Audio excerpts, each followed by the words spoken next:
Vamos para a nossa aula de número 50. Chegamos, hein, pessoal? 50 aulas. Que fantástico, hein? Que luta! Mas tem sido muito agradável poder contribuir, poder aprender, ler junto e entender a NBR 6122 de 2019. Vem comigo para essa aula. Pessoal, vamos para a nossa aula de número 50 da NBR 6122 de 2019. Estamos caminhando pela norma, estamos aí no capítulo 8, já passamos por 7 capítulos, onde a gente passa item por item, parágrafo por parágrafo, buscando realmente o conhecimento necessário para a gente projetar e executar fundações conforme a norma brasileira. Meu nome é Christian Porcino, meu Instagram é @ChristianPorcino, estamos aí aprofundando nessa norma e hoje vamos trabalhar aqui na nossa aula de número 50, hein, pessoal? Com as fundações profundas, dando sequência, né, nessa parte que eu chamo de parte 4, dando sequência àquilo que a gente já está aprendendo durante essas aulas sobre as fundações profundas. E não podemos esquecer do nosso moto, né, de que projeto e investigação de solo não é custo, é investimento, é uma necessidade que temos para realmente otimizar e obter segurança, tranquilidade naquilo que a gente está projetando, naquilo que a gente está executando. Não podemos, empreendedores, patrocinadores, não podemos ter isso como um custo, mas sim como um investimento, né? E é importante porque que a gente insiste na leitura, insiste em aconselhar de você continuar estudando, se aprofundando, buscando conhecimento, estado da arte, mais informações, mais pesquisa, buscar esse conhecimento em literaturas confiáveis, porque acreditamos que quem é forte na teoria é forte na hora de resolver problemas. E é esse que é o ponto. Por que a gente busca a teoria? Para ser forte na hora de resolver os problemas, que é o carro-chefe, né, do engenheiro, seja ele o engenheiro de projeto, o engenheiro de obra. Nós precisamos estar constantemente resolvendo problemas ou evitando os problemas, né? Isso é mais inteligente, mais sábio, né? Beleza. Voltando aqui para a gente entrar no aspecto que a gente vai falar hoje. Nós buscamos o tempo todo o quê? Determinar essa carga admissível ou a força resistente de cálculo. Quando a gente está olhando para fundações profundas, eu quero esse número. Eu quero saber essa estaca minha ou esse tubulão meu, essa fundação profunda minha, ela suporta quanto? Qual é a carga admissível que pode ser aplicada nela com determinada segurança? Né? Isso é importante. Lá na frente, nós vamos conversar um pouquinho aí no canal sobre a questão da confiabilidade, da probabilidade de ruína, alguns questionamentos assim, para a gente ficar numa filosofia forte, para a gente ter teoria realmente forte, para a gente ser forte na hora de resolver problemas práticos, tá? Mas o que a gente busca aqui, o que a norma nos mostra é isso. Eu estou buscando a carga admissível, eu estou buscando a força resistente de cálculo. E para isso, né, existem fatores que eu devo considerar. E para eu considerar esses fatores, eu preciso ter informação suficiente que me leve a obter essas informações de forma consistente. Eu tenho que conhecer as características geomecânicas do subsolo, eu tenho que conhecer a profundidade de assentamento da minha fundação, as dimensões e forma dos elementos de fundação, a posição do nível d'água, né, a história da sondagem, a história da importância dessa definição, tal como solicitado em norma técnica, né, eventual alteração de características do solo devido, né, a esses agentes externos, né, encharcamento, contaminação, a agressividade, né, a história do solo expansivo, do solo colapsível. Eu preciso conhecer essa informação, o alívio de tensões, o que isso me provoca na minha capacidade de carga, né? Eu preciso estar aí, realmente, eu bato muito nessa tecla do review, né? Desse review em toda a aula, porque a gente tem um aspecto muito grande, que é o capítulo inteiro na nossa mente. Nós precisamos, a hora que a gente acrescenta essa informação que vai ser daqui a pouco da aula de hoje, eu preciso ter confiança que eu tenho toda essa bagagem anterior bem firme e consistente na minha mente, para eu obter uma informação nova conhecendo todo o contexto que me cerca. Então, eu preciso saber também de eventual ocorrência de solicitações adicionais, como atrito negativo e esforços horizontais devido a carregamentos assimétricos, e eu preciso conhecer o que é a minha obra. Eu preciso entender claramente o que é a obra, as peculiaridades da obra, o que acontece ali, é muito importante para nós sabermos dessas coisas, né? Sobrecargas externas que estejam atuando, que vão atuar, que podem vir a atuar, inclinação da carga, inclinação do terreno, estratigrafia do terreno, recalques, né? As limitações em função da minha obra, eu preciso ter isso bem claro. As estacas, né? No caso de estacas, a determinação dessa carga admissível, né, ou força resistente de cálculo, a partir do estado limite último, a norma nos dá 4 opções. Ela deve ser determinada por uma das 4 opções. Isso é um pressuposto, uma ordem da norma brasileira. Eu posso calcular por um dos 4, não preciso exclusivamente usar um, né? Eu posso escolher um ou mais procedimentos dos 4. Eu posso escolher um, calcular, verificar por outro, obter informação dos 2, né, e tomar uma decisão em cima disso, mas eu tenho que ficar entre esses 4, e aí sim agora a gente entra nessa história. Quem são esses 4, né? Um deles, o primeiro que a norma fala, são das provas de carga, né, que são regidas no caso de fundações profundas, né, são regidas no caso de fundações profundas pela norma 12131 da ABNT, né?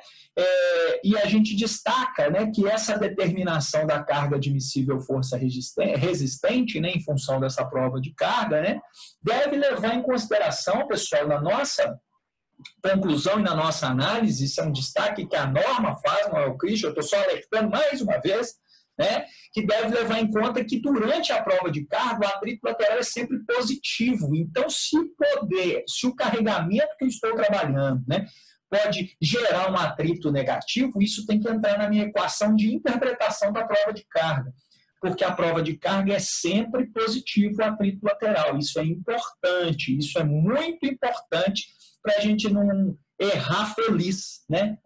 O bobo que erra feliz, né? A gente tem que tomar um cuidado realmente grande com isso.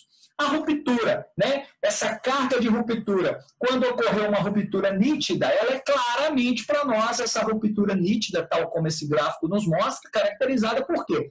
Deformações continuadas sem acréscimo de carga, né? Então, você foi lá, rompeu, a deformação vai aumentando, mas a carga não consegue aumentar, né? Essa é a ruptura nítida. Pode acontecer do ensaio não apresentar ruptura nítida. Isso vai acontecer em 2 circunstâncias que a gente já falou. Quando a carga de ruptura da estaca ou tubulão é superior à carga máxima que se pretende aplicar, por exemplo, com uma limitação dos equipamentos, do equipamento de reação, né? Da reação dos equipamentos também é outra, né? Então, quando isso acontece, eu não consigo chegar nessa ruptura nítida. Então, eu vou precisar de fazer algum procedimento, né, que me faça extrapolar a curva, que me faça obter exatamente essa carga de ruptura. Quando a estaca ou o tubulão é carregada por apresentar recalques elevados, né, para que não configure uma ruptura nítida, como descrito, né? Então, isso também pode acontecer. Numa hipótese ou na outra, eu não tenho uma ruptura nítida, eu preciso obter, então, essa carga de ruptura de uma outra forma, né? Nessas 2 circunstâncias, pode-se extrapolar a curva, vejam que é uma sugestão, né? Carga-recalque, para avaliar a carga de ruptura. E se eu optar por extrapolar a curva, o que eu devo fazer? Eu tenho que olhar para requisitos baseados em quê? Na engenharia geotécnica sobre uma curva carga-recalque, e o destaque é que é do primeiro carregamento.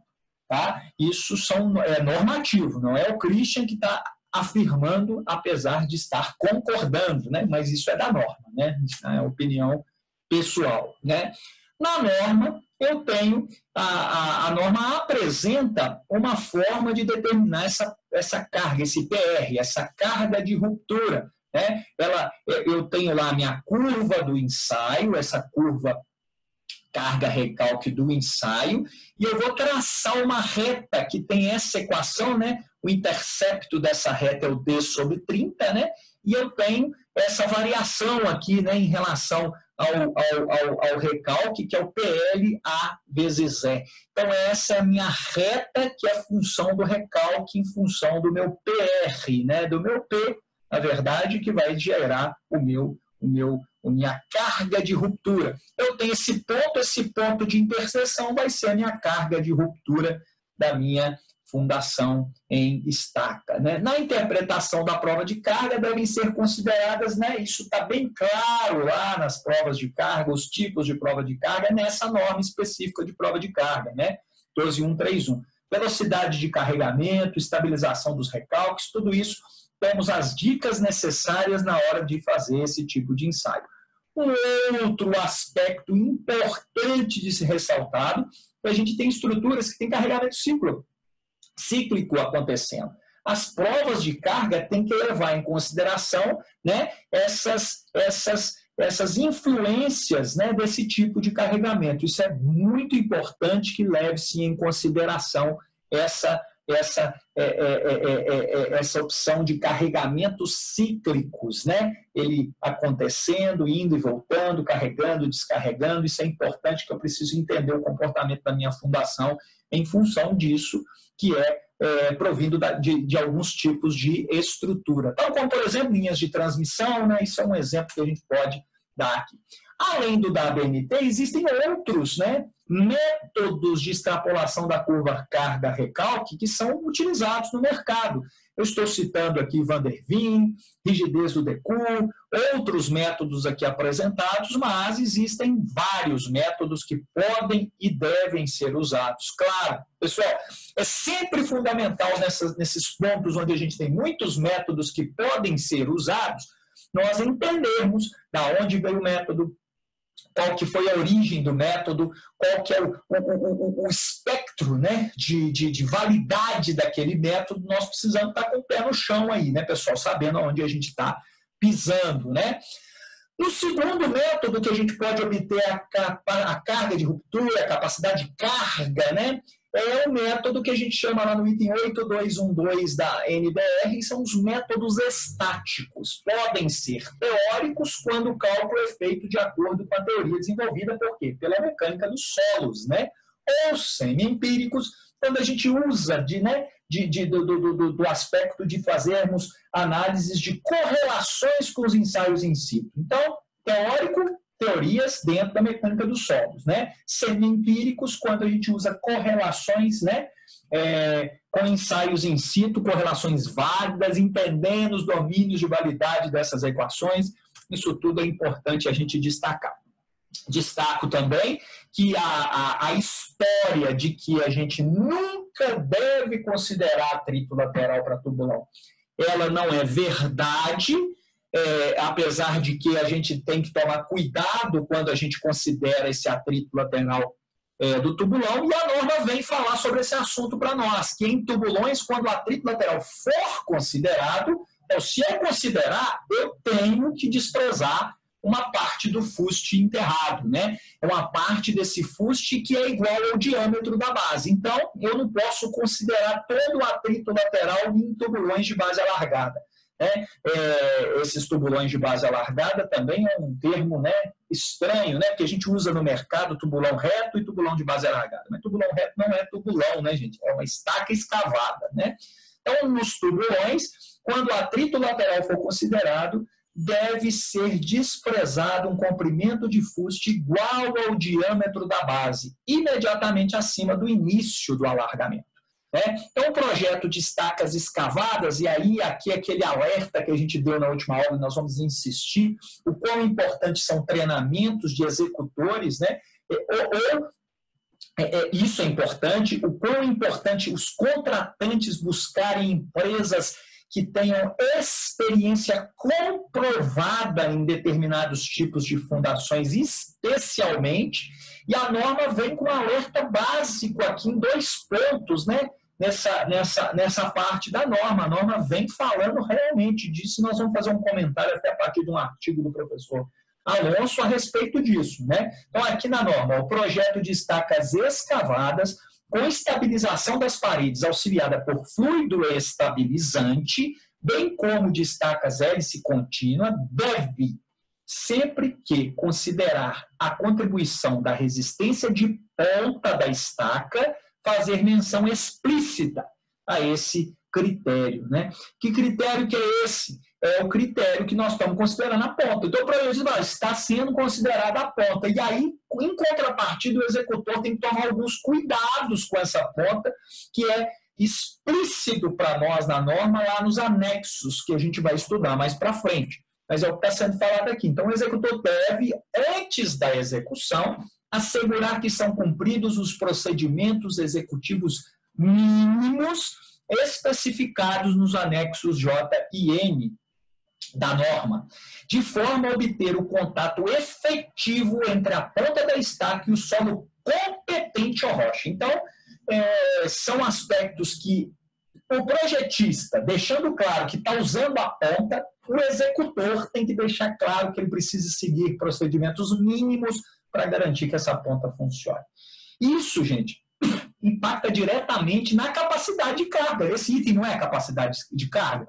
Ele impacta diretamente nisso, na capacidade de carga da estaca. O J fala das estacas escavadas com fluido estabilizante e o anexo N fala das estacas hélice contínua monitorada, tá? Olha que interessante.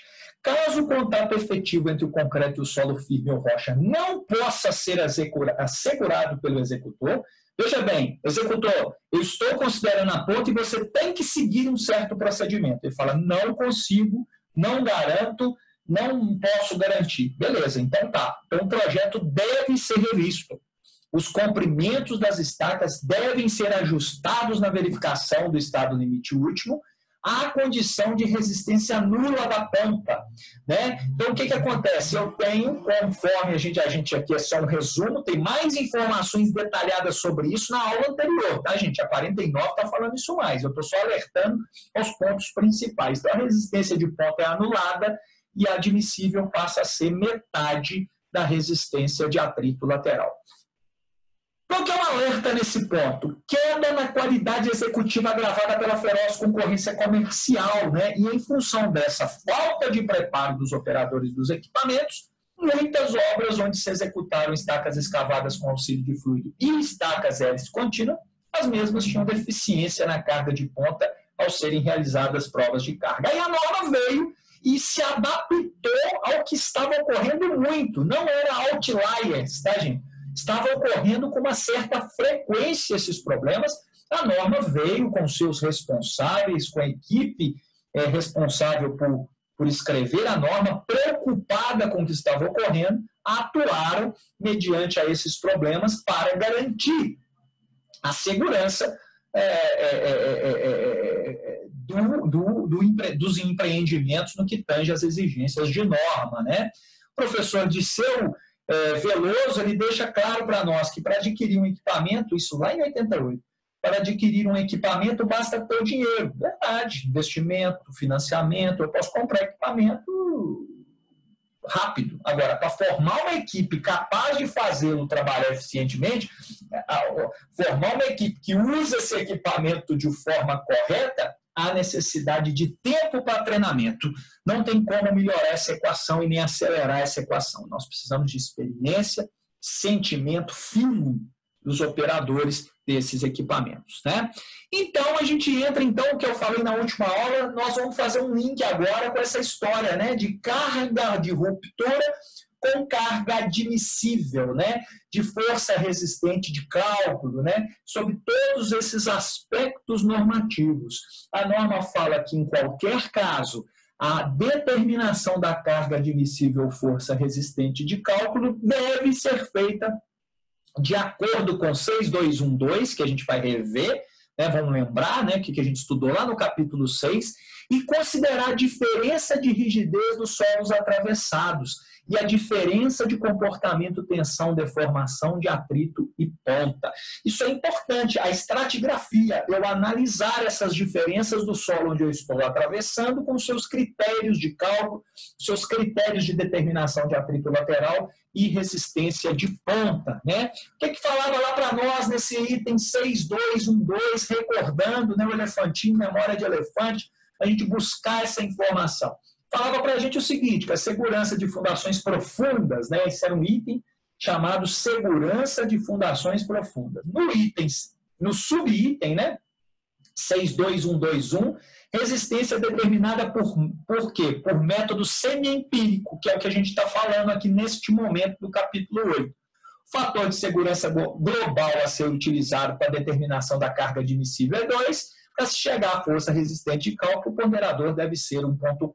Então, ele está usando para nós o quê? Mostrando para nós tanto o coeficiente ponderador, né, quanto o que a gente precisa usar como fator de segurança para a determinação da carga admissível, né? Isso é importante. Lá nós determinamos, no capítulo, nos itens anteriores, determinamos a carga de ruptura. Agora nós aplicamos o fator de segurança, né, a carga de ruptura e obtemos, né, a nossa carga admissível. Quando se reconhecem regiões representativas e se utilizarem resultados de ensaios de campo nessas regiões, vejam que nós estamos linkando no item 1 também deste capítulo, né, a determinação da resistência características das estacas por métodos semi-empíricos pode basear-se na expressão. E aí sim, né, gente, nós temos lá vários ensaios com várias cargas de ruptura, né?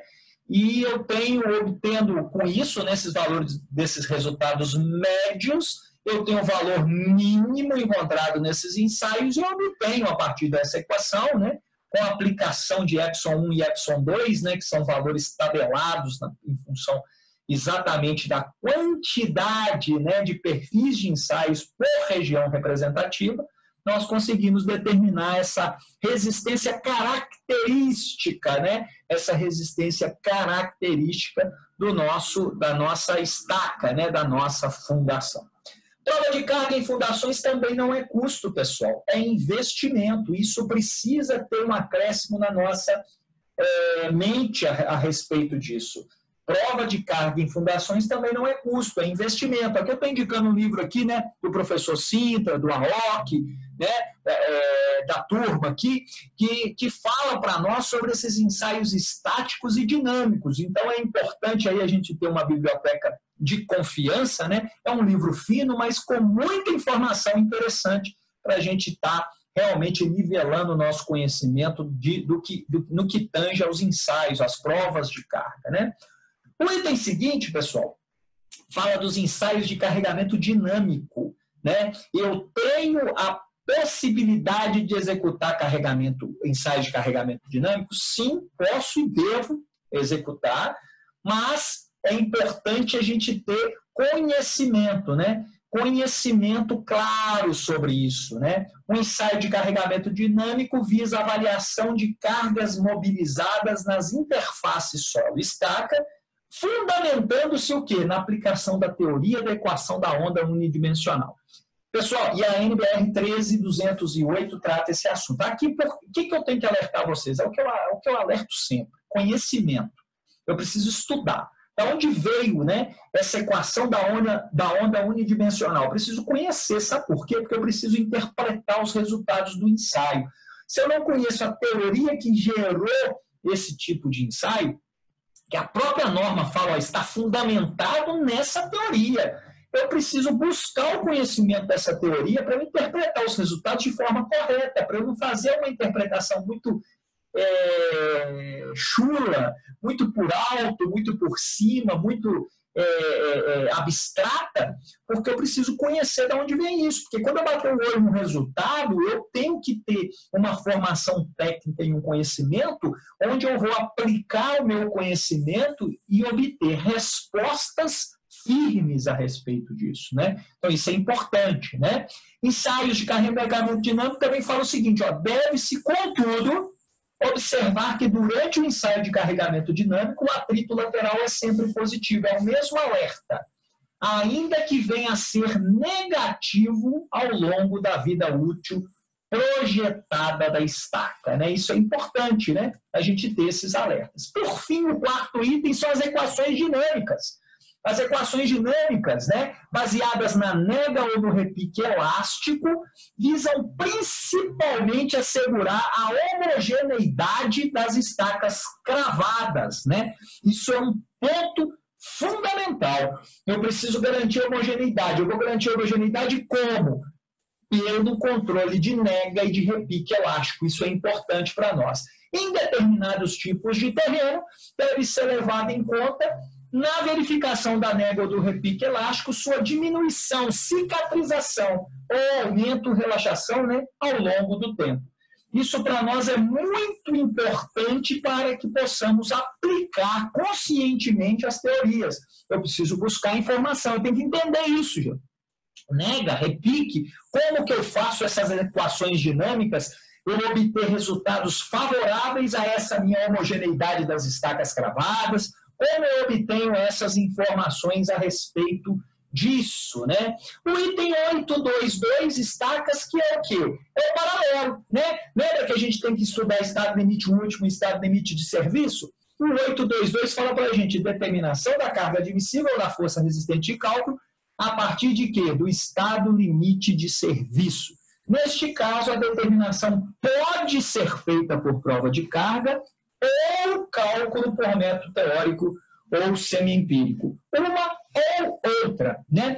Sendo as propriedades do solo obtidas em ensaios de laboratório, em loco ou por meio de quê? De correlações, ao balaio de gato, né? Tudo misturado para obter uma informação importante, né?